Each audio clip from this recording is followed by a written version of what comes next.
gonna have fun. Yes.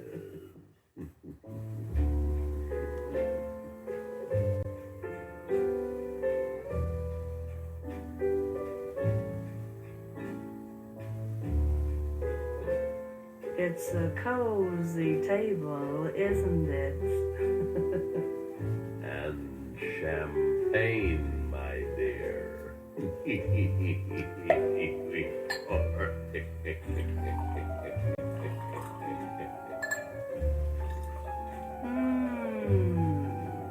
Delicious.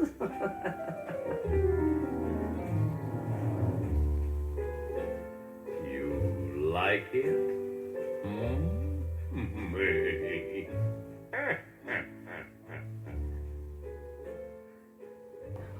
You know, for years and years, we've been hearing the same story over and over and over again.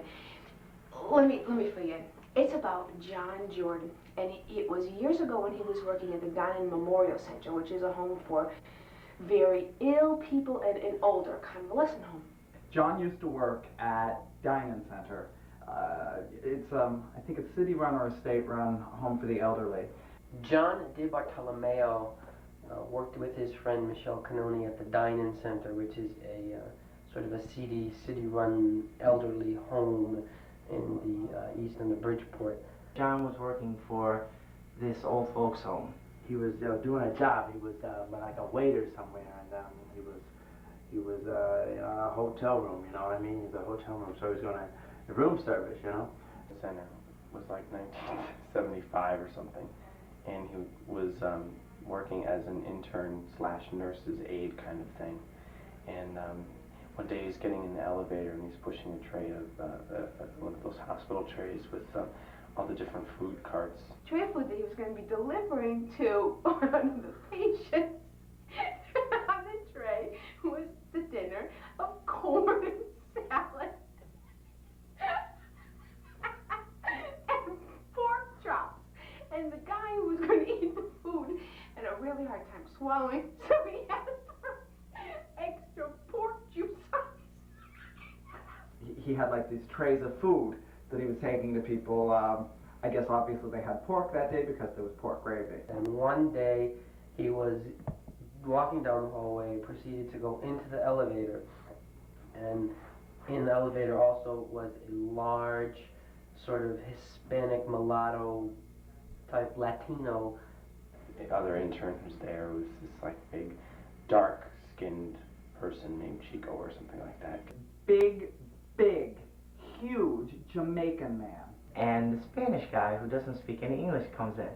So there's this guy walks in that looks like, I don't know, Omar Sharif or something. So John Jordan really had a house for this guy. And the man looks at John. He doesn't speak any English except for just a few words. And he points, like says, and, you know, wants, I guess, John to take down his pants, so John does. Oh, wait, he stops in between floors. Okay, stops, presses the buttons and stops in between floors. And all of a sudden, in between floors, the man pressed the emergency button. He presses the stop button. The Cuban guy shut off the elevator, put it on like emergency stop, put down the tray. And he turns to John and he says, faggot or something like that, and he grabs his crotch and This guy rips down his pants, and in the words of John Jordan, just this humongous penis on this man. He has this really big schlong. I mean, it's like 13 inches and really thick. Next thing you know, he rips off John Jordan's pants. And then he asked John to pull his pants down, which John did. And then he pulled his own pants down. The man just, John takes down his pants, of course. To make John take off his pants. And he rips down his pants, and he bends John over.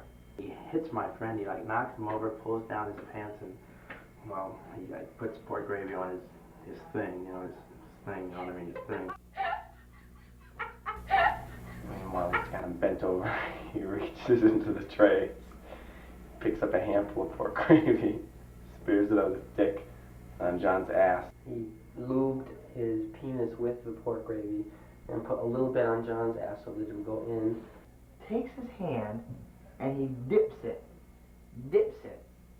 in they had leftover pork in one of these tables. He dips it all in this pork gravy and he lubricates John's ass with it. So he takes it and he lubes it up with pork gravy and I think some butter pads. Yeah, you know, the little thing. And puts it on John's ass.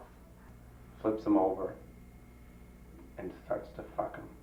And then he fucked him until he bled. There was definitely blood mixed in with the pork gravy. And in a matter of seconds, bam, this pork gravy was in John's ass along with this guy's penis. The whole time John's head is banging into the tray. And John's head was going against the elevator door like this. Banging, banging, banging against the tray. And I think the elevator starts going at this point. There was also some noise effect that was involved. I'm assuming that it was John Jordan's head hitting the elevator doors. As this happened, you'd also hear all the dishes going back and forth and like those box milk things that they drink in hospitals. And napkins and juice and pills. Banging, banging, banging against the tray. It's going boom, boom, boom, boom. And the man's like pumping away. And he gets it out, pulls it up, and wipes his dick on the napkin.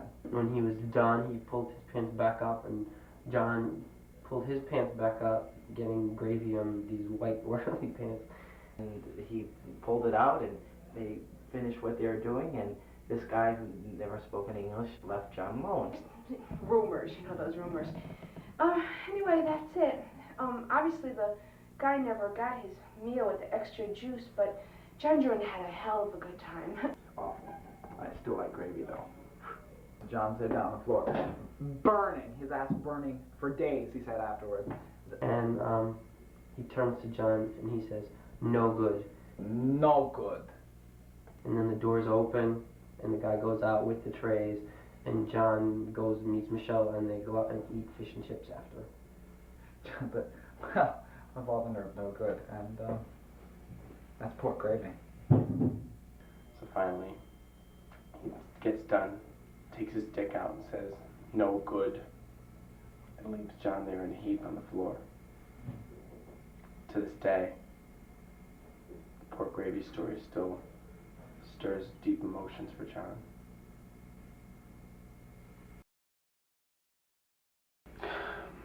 Okay, so I was working at the dining center. Might have been maybe 1980 as a nurse's aide. Probably one of the only male nurse's aides there. And there was this guy that worked in the kitchen. His name was Eladio. He used to, you know, kind of flirt with me and stuff, but he was this really ugly Cuban guy. Look, ugh, he just didn't look right. So one day I was coming up from lunch and the elevator closed. And he had the next elevator there because he was bringing trays back up and down from the floors. He was clearing the trays off. They had, what did they have that day? Pork roast, mashed potatoes with gravy, and maybe corn, some tapioca pudding.